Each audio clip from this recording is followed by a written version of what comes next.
Eu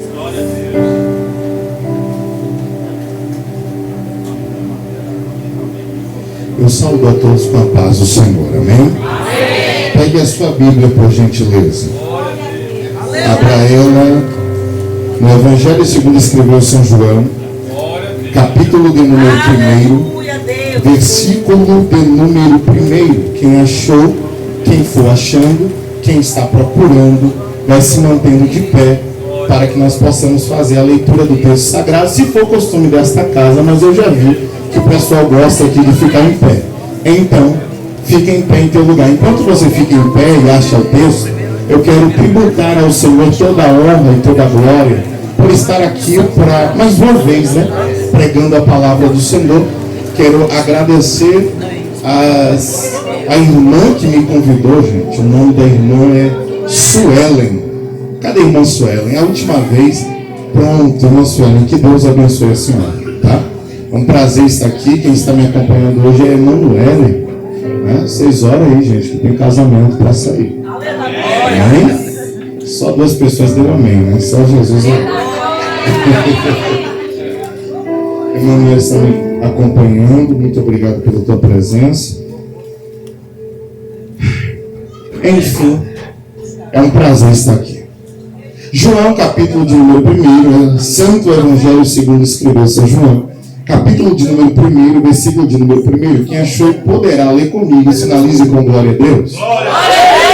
Leiamos o texto que diz: no princípio era o Verbo, e o Verbo estava com Deus, e o Verbo era Deus. Ele estava no princípio com Deus. Todas as coisas foram feitas por Ele, e sem Ele nada do que foi feito se fez. Nele estava a vida, e a vida era a luz dos homens. E a luz resplandece nas trevas, e as trevas não prevaleceram contra ela. Sente com a sua Bíblia aberta, por favor.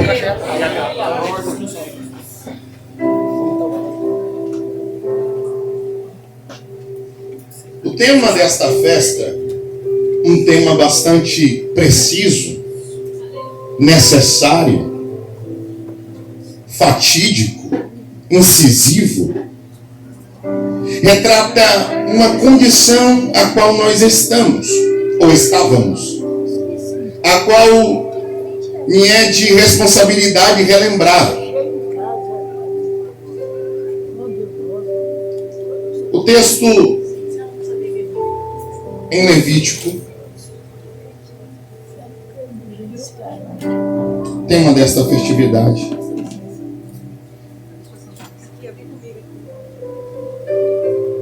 Meu Deus do céu, me ajuda aqui. Aleluia! Glória a Deus. Poderoso Jesus. Isso. Capítulo de número 6, versículo de número 13. O fogo arderá continuamente sobre o altar e não se apagará. Aleluia! Do versículo de número 8 ao versículo de número 13, existe a lei do holocausto, assim também como existe a lei da oferta de alimentos, a lei para a consagração dos sacerdotes, a lei da expiação do pecado, a lei da expiação da culpa, o sacrifício pela paz, e entre outras coisas. O livro de Levítico é o livro da lei. Mas, do versículo de número 8 ao versículo de número 13, do capítulo de número 6, nós temos a lei do holocausto. E aqui Deus dá instrução a Moisés de como Arão deve se portar ante o holocausto. Versículo de número 10 diz que o sacerdote deve vestir a veste de linho. Ele deve vestir as calças de linho. Ele deve estar todo projetado fisicamente, espiritualmente, para desenvolver o seu ofício. Mas aí agora vem a instrução. Versículo de número 12 e 13. Como o sacerdote deveria se portar diante do altar? O que ele deveria fazer a cada manhã? Ele deve restabelecer as lenhas. Ele deve tirar todo resquício de poeira, de cinza. Ele deve colocar lenha e manter o fogo aceso.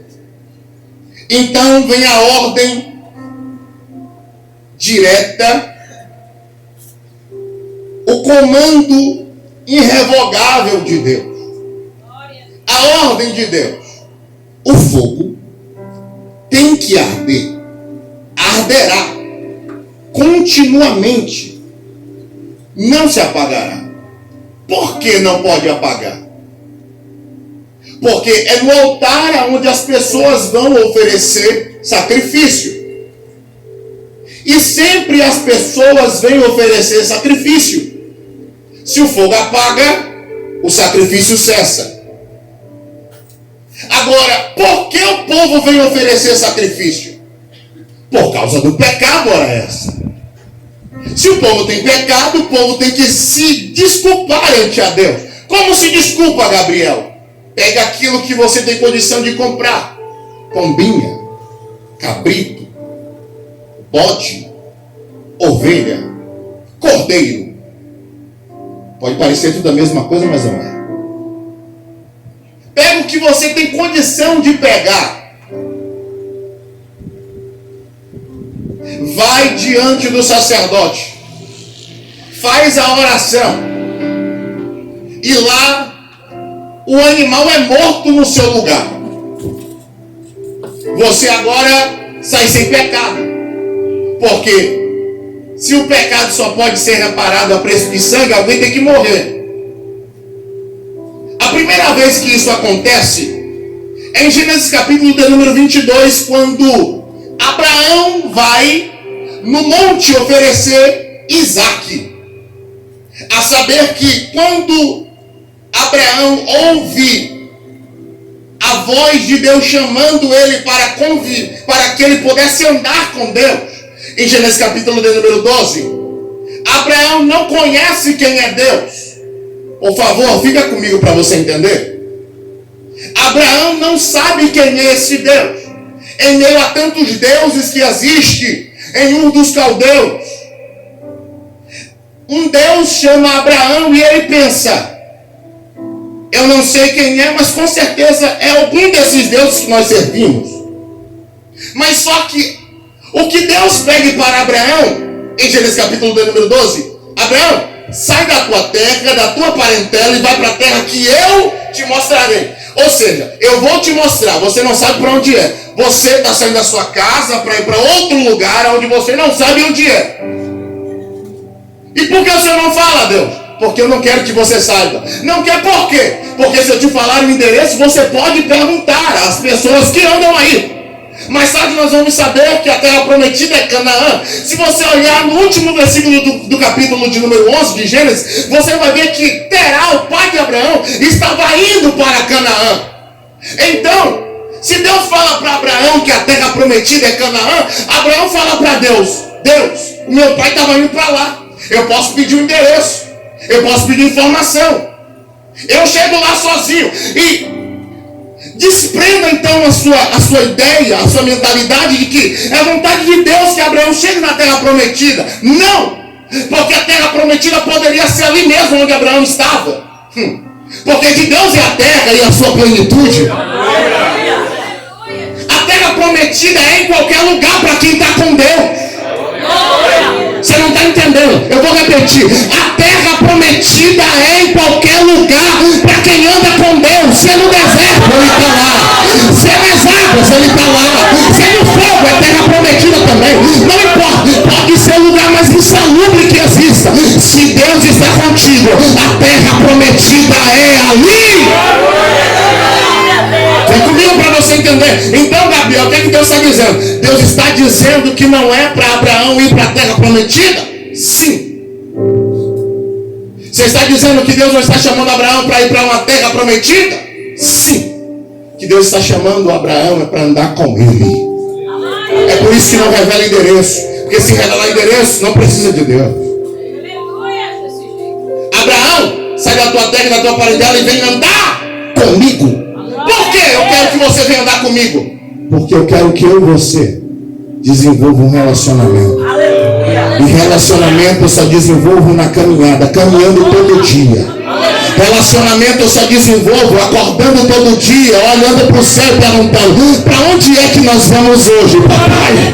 Papai responde: hoje a gente pega na mão e vamos dar mais alguns passos. A gente vai conversando no caminho. Eu estou dizendo quem eu sou para você, mas entenda, isso não nasceu agora.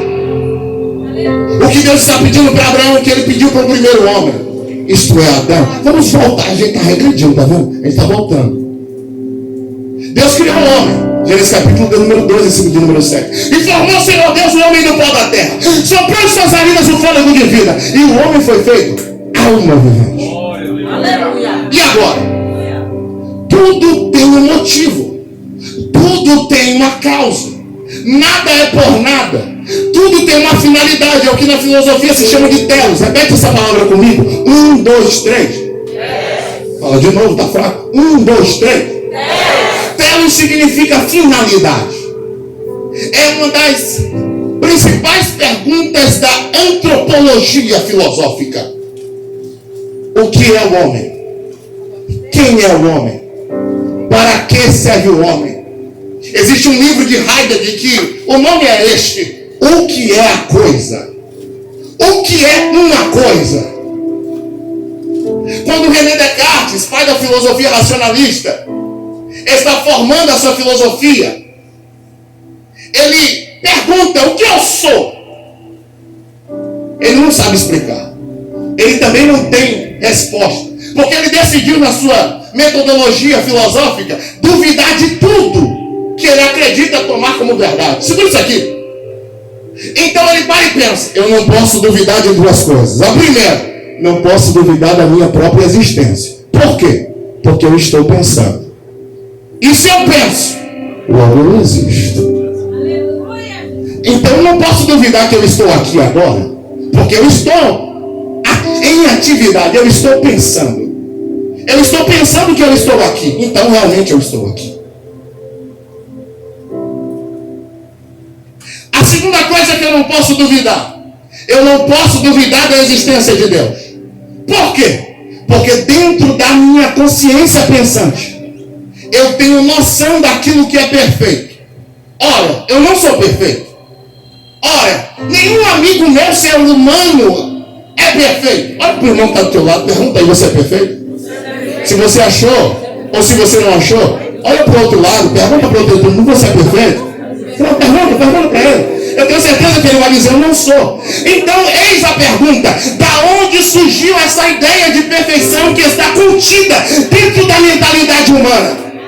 Se nós nunca vimos esse negócio de perfeição, se nós não sabemos o que é isso, se nós nunca tocamos nesse negócio, se esse conceito não veio da gente, porque não somos, não contemos, só pode ter vindo de fora. E este alguém só pode ser Deus. Então eu não posso duvidar da existência de Deus, porque Ele é o padrão máximo de toda a perfeição. Quando Deus cria Adão, Ele cria Adão para uma finalidade, para um telos. E Ele diz: Adão, eu criei tudo isso aqui, mas eu criei tudo isso aqui para você, para que você se sinta confortável, para desenvolver a sua finalidade. Qual é a sua finalidade, Adão? Me conhecer, ser meu amigo, ser meu amigo para dialogar, ser meu amigo para me relacionar.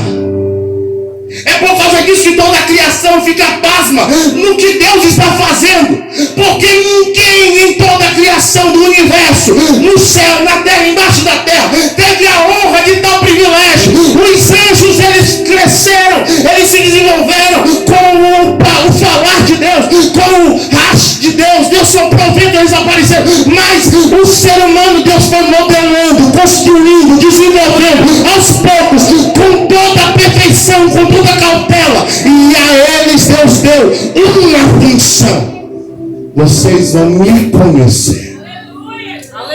A pergunta é: até quando esse conhecimento, Deus? quando nós vamos nos conhecer? Deus olha e diz: toda a eternidade. Nós nos conheceremos por toda a eternidade.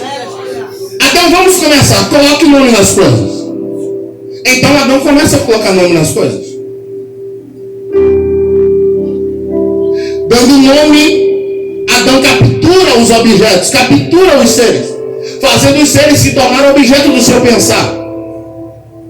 Mas só que chega na hora de Deus. E agora? Vou dar um nome para o Senhor. Aí Deus olha para Adão e fala: Adão, você não pode me dar um nome, porque eu não caibo na sua mente. Você não pode me capturar. Eu sou maior do que o seu pensamento.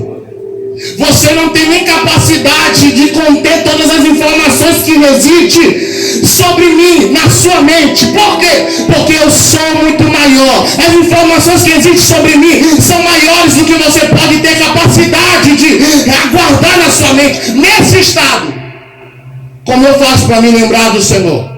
Como eu faço para poder saber quem o Senhor é? Calma, Adão. Um passo de cada vez. Eu vou estar aqui todo dia no mesmo horário.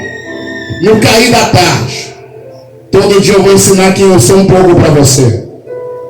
Esteja aqui, por favor. Aqui nos encontramos, aqui nos conheceremos, aqui nós vamos caminhar. E caminhar aqui não dá a ideia de locomoção geográfica, mas dá a ideia de relacionamento. Fulano anda com ciclano, tem relação, tem intimidade. É o que Deus quer. Adão, fique comigo. Vamos desenvolver o nosso relacionamento. Vem o primeiro dia, Adão descobre quem é Deus. Vem o segundo dia, Adão descobre quem é Deus. Vem o terceiro, o quarto, nós não sabemos quanto tempo, mas Adão está conhecendo quem é Deus. Mas chega um dia que Adão não está lá. Cadê você, Adão? Não é também pergunta sobre localização geográfica. É uma pergunta indireta. Adão, estou aqui para o nosso compromisso. Cadê você? Adão, tenho coisas ainda para te ensinar. Cadê você? Adão, eu quero me entregar em relacionamento com você, para você. Você quer? Por que não está mais aqui, Adão? Adão subiu. O que acontece é que o pecado separou Adão de andar com Deus. Surge então uma pergunta no céu: quem é que vai fazer o homem andar conosco novamente? Quem é que vai trazer o homem novamente para perto de nós? Até lá nós temos uma oportunidade, uma decisão alternativa, até o tempo chegar. Qual é o tempo? Deixa eles ir me oferecer sacrifício no altar que vai pegar fogo constantemente. Quando eles virem se desculpar na minha casa, que o fogo consumiu o pecado, eu me relaciono com eles. Daí então a criação do templo, ou melhor dizendo, a tenda da congregação, ela é primeiro levantada no deserto, com Moisés. Todos vão lá oferecer sacrifício. Depois é levantada com Davi. Todos vão lá oferecer sacrifício. Terceiro, é levantado o templo de alvenaria com Salomão. 7 anos de construção. E toda a Jerusalém, todo judeu, todo hebreu vai lá oferecer sacrifício. Agora vamos entender a origem da palavra. A palavra templo, ela vem da mesma raiz da palavra contemplo, contemplação, que significa elevação da consciência a Deus, em direção àquilo que é absoluto, em direção àquilo que é verdadeiro. em direção daquilo que é intransponível, imaterial, inacessível. Contemplação é a elevação da mente humana em busca da verdade suprema. É uma necessidade antropológica que o ser humano tem. Agora segura! Era dentro do templo que as pessoas conseguiam elevar a sua mente a Deus e, consequentemente, poder sentir a sua presença. Mas só podiam sentir depois de oferecer o sacrifício no altar que pega fogo. Porque sem sacrifício não tem perdão de pecado. E sem perdão de pecado não tem como sentir a presença, não tem como se relacionar com Deus, porque Ele é santo.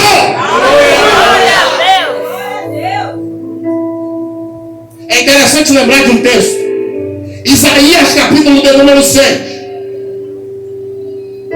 Isaías, no capítulo de número 6, quando ele tem a sua vocação profética, no ano em que morreu o rei Uzias, isso é no ano 740, antes de Cristo, ele está no lugar santo do templo, e ele vê o Senhor sentado em um alto e sublime trono. Leia no texto que está lá. E a cauda das suas vestes enchia o templo, ou o santuário, ou o lugar santo. Significando o quê? Segura isso aqui. As cortinas que dividiam o lugar santo dos santos se tornou a borda, a orla das vestes de Yahvé. Isaías está olhando para as cortinas. Ele olha para cima das cortinas e ele vê lá em cima Yahvé sentado no trono. Aleluia. Ele vê os serafins, que são cobras. A palavra serafim significa serape, que significa serpentes que ardem em fogo. Serpentes que cada uma tem 6 asas. Ardem em fogo porque quando picam, o veneno arde no local e faz a pessoa morrer. Escuta, quando Isaías está vendo a visão, ele vê as serpentes gritando uma para a outra. Não é que está gritando para Deus, nem está gritando para Isaías. Está gritando uma para a outra, enfatizando o motivo pelo qual estão ali. E o que elas gritam? Santo, santo, santo, santo. É Yahvé dos exércitos, é o Senhor dos exércitos. E toda a terra, todo o céu, todo o cosmos está cheio da sua glória. Significando o quê? Significando o quê? Estão enfatizando o motivo pelo qual estão ali. E por que estão ali? Estão ali para poder matar quem vier em pecado. Estão ali para poder exterminar quem ferir a santidade de Yahvé. Estão ali para poder quebrar as pernas de quem se ousar a dizer alguma coisa que ele não é santo, se aproximar dele com impureza. E é o que acontece. Quando Isaías está dentro do templo no lugar santo, significa que ele só está ali porque ele já passou no altar do sacrifício. Significa que ele já está ali porque ele já ofereceu uma oferta em relação aos seus pecados e está perdoado, pelo menos na liturgia de culto. Ele está perdoado e por causa disso ele entra. Só que o que acontece? Quando ele olha para a cortina, olha para cima, vê o trono de Yahvé, vê as cobras, as serpentes que estão lá para poder manter a santidade de Yahvé, ele olha e diz: ai de mim que vou perecer. Vou perecer por quê? Porque eu tenho pecado, porque eu estou impuro. Estou impuro aonde? Estou impuro nos lábios.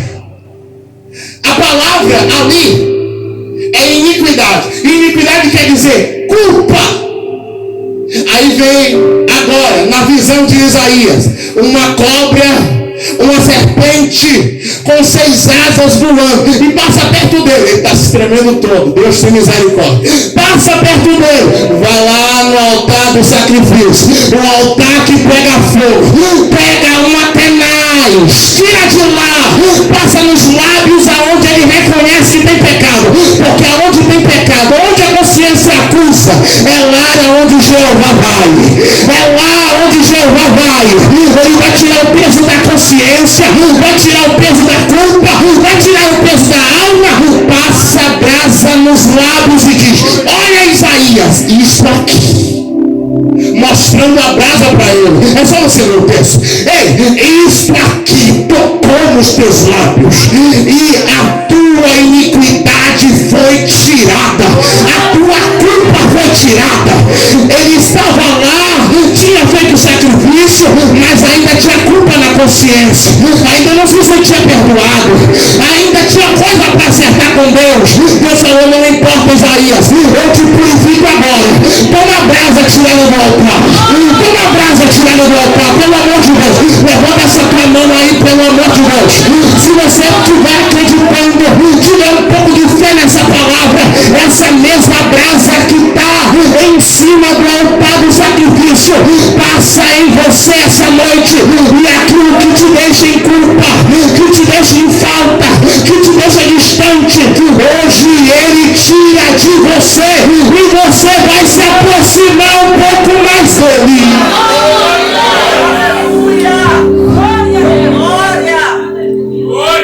Segura isso aqui. Isaías recebeu nos lábios. E agora? Tua culpa foi tirada. E perdoado foi o teu pecado. Mas só aconteceu isso depois de passar no altar do... Pega na mão de alguém. Fala para esse alguém: passa no altar do sacrifício.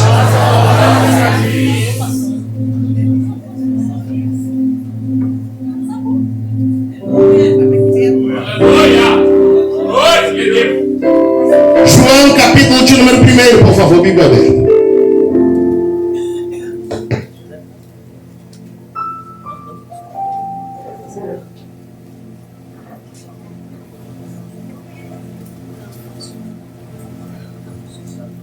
No princípio era o Verbo, e o Verbo estava com Deus, e o Verbo era Deus.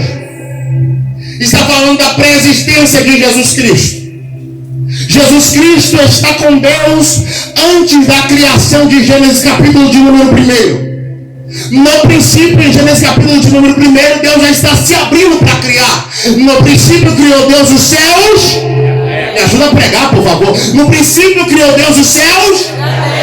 Nesse princípio, Deus já está em ação. Nesse princípio, Deus já está no ato do bara. O que é o bará? O bará é criar sem o auxílio de matéria-prima. O bará é trazer a coisa que não existe à existência a partir do nada. E é desse jeito que Deus já está em Gênesis capítulo de número 1. Mas o que acontece é que João sente a necessidade de explicar o que está acontecendo antes dessa criação. E ele diz com clareza: antes deste primeiro princípio do Gênesis, era o Verbo. Significando que nada e nem ninguém existia a não ser o Verbo. Não existia esquerda, não existia direita, não existia frente, não existia atrás, porque nem sequer essas coisas existiam. Não existia contagem de tempo, não existia eternidade, porque ele mesmo também se abriu para criar a eternidade. Por causa disso, o profeta Isaías vai dizer que ele é o Pai da eternidade. A eternidade é sua filha. O que acontece é que, neste princípio, ele já está se abrindo para criar. E o que acontece? Acontece agora o versículo de número 2. Ele estava no princípio com Deus. Já temos duas pessoas agora. No princípio da criação, Jesus Cristo, a palavra, o Logos, Yeshua, já estava com Deus no ato da criação. Mas como é que ele está no ato da criação, pregador Gabriel? Versículo de número 3. Ele está com os braços encruzados. Ele está parado, sofrendo a ação de Deus criar. Porque quem não realiza ação, sofre ação. Jesus está lá, apático, na inércia, sofrendo a ação de ver Deus criando. Claro que não. Todas as coisas foram feitas por Ele. Eu vou repetir: todas as coisas foram feitas por Ele, e sem Ele nada do que foi feito se fez. Significando que Ele está lá com a caneta, outorgando, assinando, compartilhando, fazendo, criando, trabalhando juntamente com Deus. Agora vem, por favor, versículo de número 4. Nele estava a vida.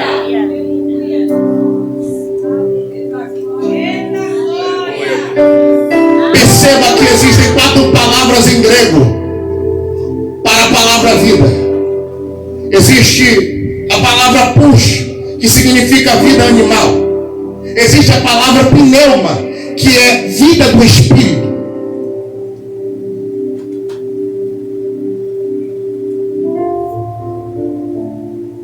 Existe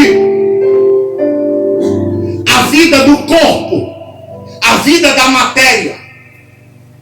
E existe a quarta e mais importante, que é a palavra Zoe, que significa vida com Deus. A palavra que está aqui é a palavra Zoe. Nele estava a Zoe. Nele estava a vida com Deus. Porque vida até pode ser vida, mas sem Deus não é vida. Pode até estar respirando a matéria, mas o espírito, a alma, se não tiver com Deus, está morta. É por causa disso que o apóstolo Paulo vai dizer: vós estavam mortos nos vossos delitos e pecados.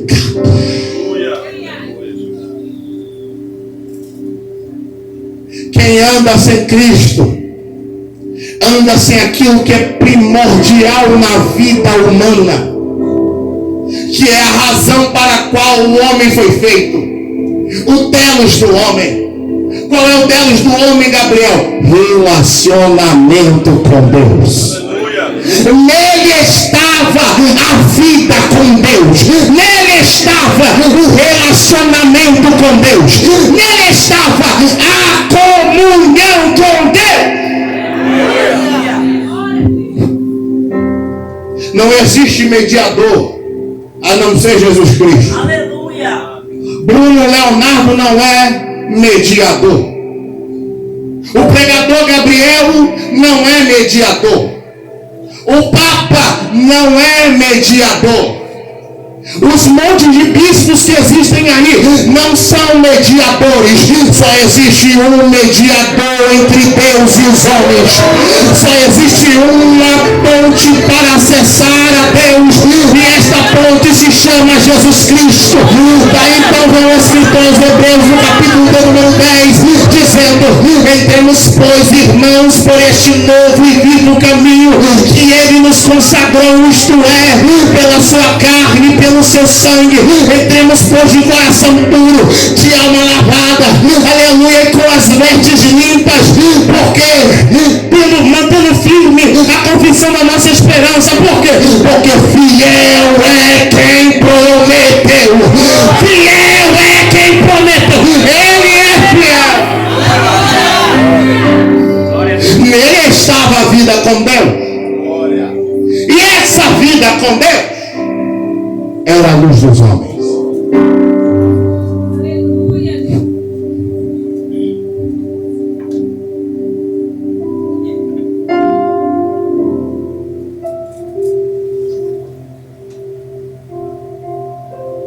Quem ainda está comigo? Amém. Nele estava a vida, e a vida era a luz dos homens. Que luz é essa, Gabriel? Por favor, volte comigo em Gênesis capítulo de número 1, versículo de número 2. No princípio, vamos começar do 1. No princípio criou Deus os céus e a terra era sem forma e vazia, havia trevas sobre a face do abismo, e o Espírito de Deus se movia sobre a face das águas. Mas disse Deus o quê? A pergunta é: que luz é essa? É a luz fóton, a luz que sai da radiação do Sol e chega até aqui. Sol esse que está não sei quantos bilhões de anos-luz de distância da Terra. E essa luz viaja dele e bate na Terra. Ilumina você, aquece sua pele. Dá vida à relva, à planta, às árvores para fazer a fotossíntese. Em 9 minutos. Que luz é essa? Essa é a luz do Sol? Não. Porque se fosse, estaríamos em contradição, porque o Sol só vai ser criado no 4º dia. É bem sabido também que essa quantidade de dias aqui é para nos dar uma sequência lógica da criação de Deus. Não me falo para datarmos quando foi que ele criou. Começou a criar na segunda, começou a continuar na terça e foi quarta, quinta, sexta. Não! Mas para dar uma sequência de acontecimentos a respeito do que Deus criou. O que acontece é que quando ele cria, em Gênesis 1, versículo de número 2 e 3, traz 2 informações: luz e trevas. E a terra era sem forma e vazia, e havia trevas. A palavra trevas em Gênesis é usada também na mesma proporção, no mesmo significado que é usado em João capítulo de número 1, versículo de número 4. A palavra trevas significa ignorância. A palavra trevas significa o não conhecimento. Fica comigo. A palavra trevas significa a ignorância que a coisa criada tem a respeito do seu Criador. Significando que a coisa criada não tem informação nenhuma de quem é o seu Criador. Do qual motivo foi criada. Eu vou tentar te esclarecer para você entender melhor. Quem tem filho aqui? Quem tem filho? Seu filho de 2 anos, 3 anos, tem todas as informações sobre você? Sabe de tudo o que você já fez? Sabe de todas as coisas que você já cometeu, os erros que você já cometeu? Seu filho de 2 anos sabe? Quando ele tinha 1 mês, ele já sabia? Por quê? Ele tinha capacidade para receber essas informações? Ele tinha impotência. Quem sabe um dia ele vai saber. Mas naquele determinado momento, as verdades que estavam intrínsecas a você não poderia ser passada para o seu filho. Conhecimento que reside em você, adulto, não pode ser passado na mesma proporção para uma criança de 2 meses. A coisa criada é igual uma criancinha no colo de Yahvé. Não sabe quem é ele. Não sabe qual o motivo para o qual Yahvé o estabeleceu. A coisa criada está na escuridão. Escuridão essa aqui que eu coloco bem encaixado, por favor me entenda. Significa o não conhecimento a respeito do seu Criador. Santo Agostinho entendeu sobre isso. Tomás entendeu sobre isso. Anselmo entendeu sobre isso. A coisa criada não sabia de nada a respeito do seu Criador. Deus não havia liberado o conhecimento que é intrínseco a ele para ser acessado pela criação. A criação está nas trevas da ignorância. Até que Deus disse: haja luz. Haja conhecimento de Deus. Está dando para entender? Deus libera aquilo que é informação sua. Libera para que a criação possa acessar. E diz para a criação: está aqui. Está aqui as informações que você precisa para saber quem eu sou. Acessa. E disse Deus: haja luz, e houve luz. E viu Deus que a luz era boa. Significando que toda a criação tem consciência de quem é seu Criador. Então eu vou repetir: toda a criação tem consciência de quem é seu Criador. É por causa disso que quando ele está na proa do barco e o mar ouve a sua voz: aquieta-te, mar. O mar ouve e diz: eu sei quem é ele, eu conheço essa voz. O vento olha e diz: eu também conheço, eu também conheço, eu também conheço. É por isso que os céus, Salmo capítulo 19, se não me engano, o céu proclama, os céus proclamam a glória de Deus. Um dia faz revelação. Significa que um dia mais velho ensina para outro dia mais novo. A criação sabe quem é seu Criador. Quem entendeu isso? Quem entendeu isso? O horário já foi, eu vou precisar terminar, mas fica aqui comigo só um pouquinho. O conhecimento de Deus agora é liberado aos homens. Aleluia. Por intermédio de quem, Gabriel? Por intermédio da criação? Também. Porque a criação fala quem Deus é.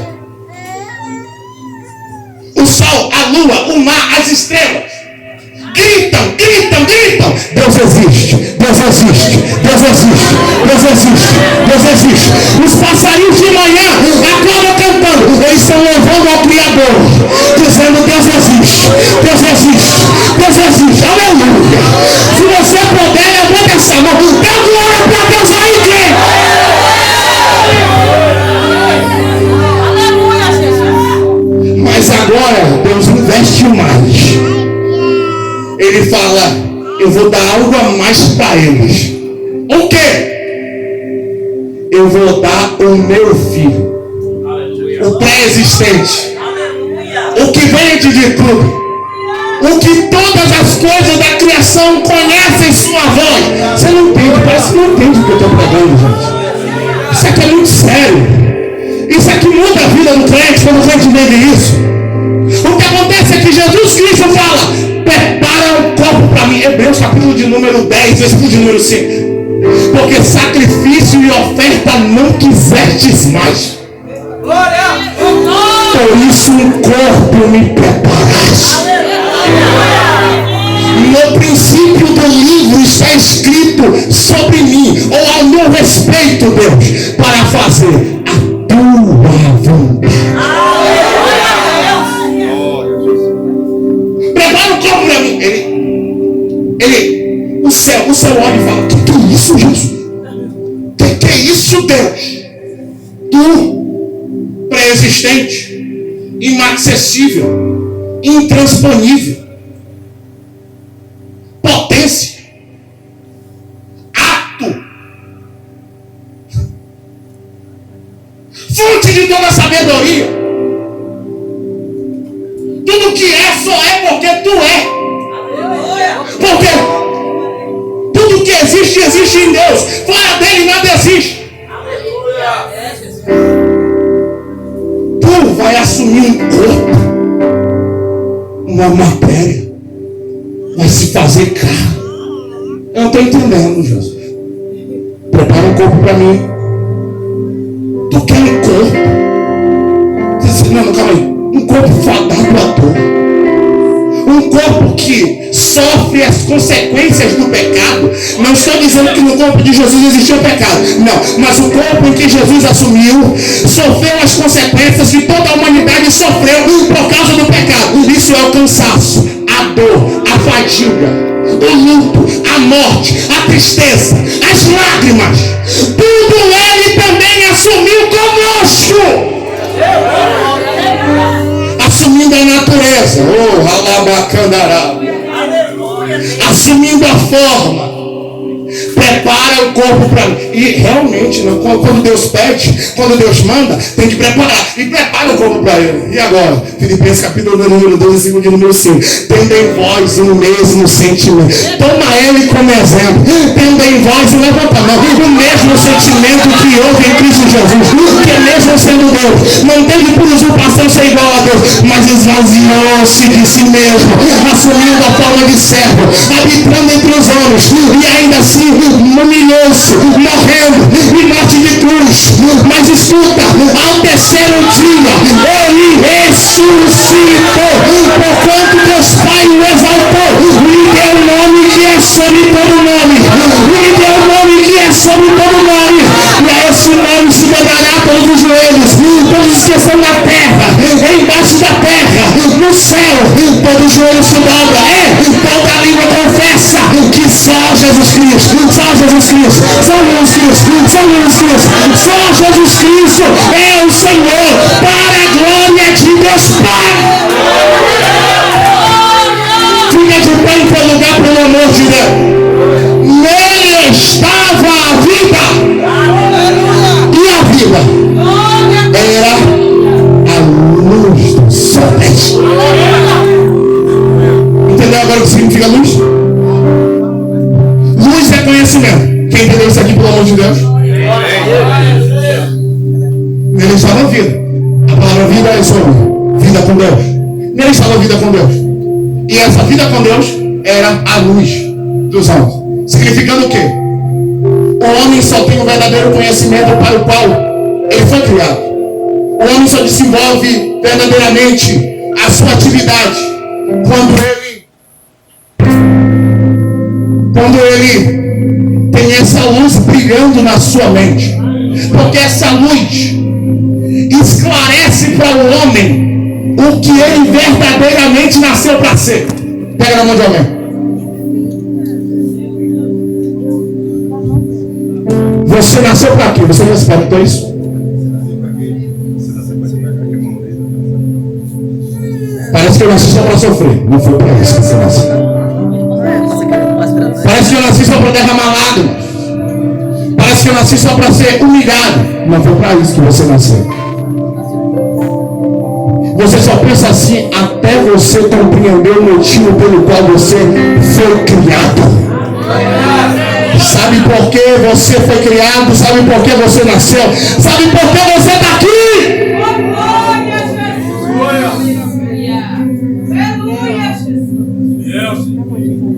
Para desenvolver um relacionamento com Ele. Esse é o seu telos. Essa é a sua finalidade. Essa é a vida eterna.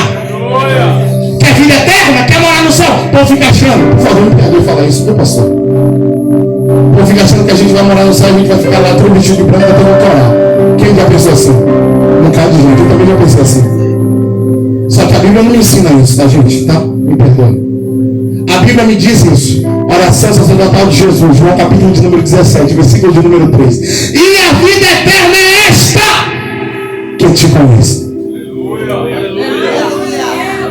Só a ti, como o único Deus verdadeiro, e a Jesus Cristo, a quem enviaste.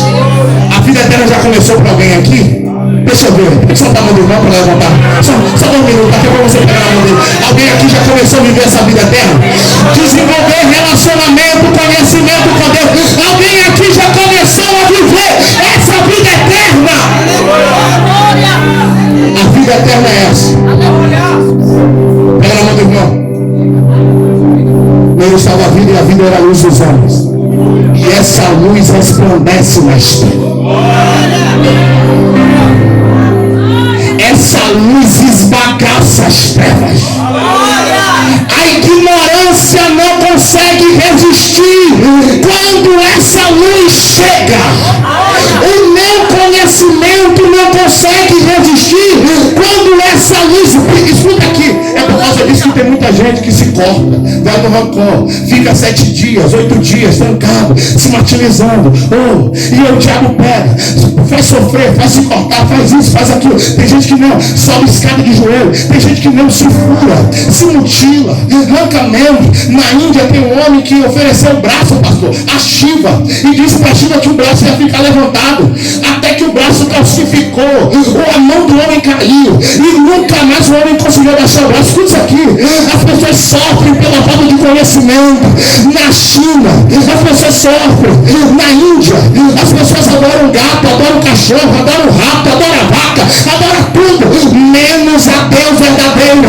Vem em Romanos capítulo de número 1, dizendo, porque rejeitaram o conhecimento do Deus verdadeiro, Deus também se entregou às suas paixões infames. Então eles vão adorar o que quiser, aos quadrúpedes, aos animais, mas nós não.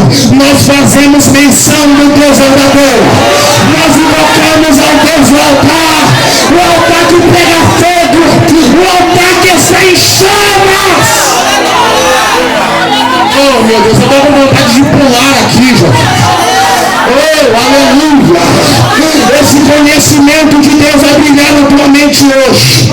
Esse conhecimento, essa luz vai brilhar na tua consciência hoje. E você não vai viver mais enganado, não vai viver nas trevas, não vai viver na ignorância. Esse fogo vai pegar você.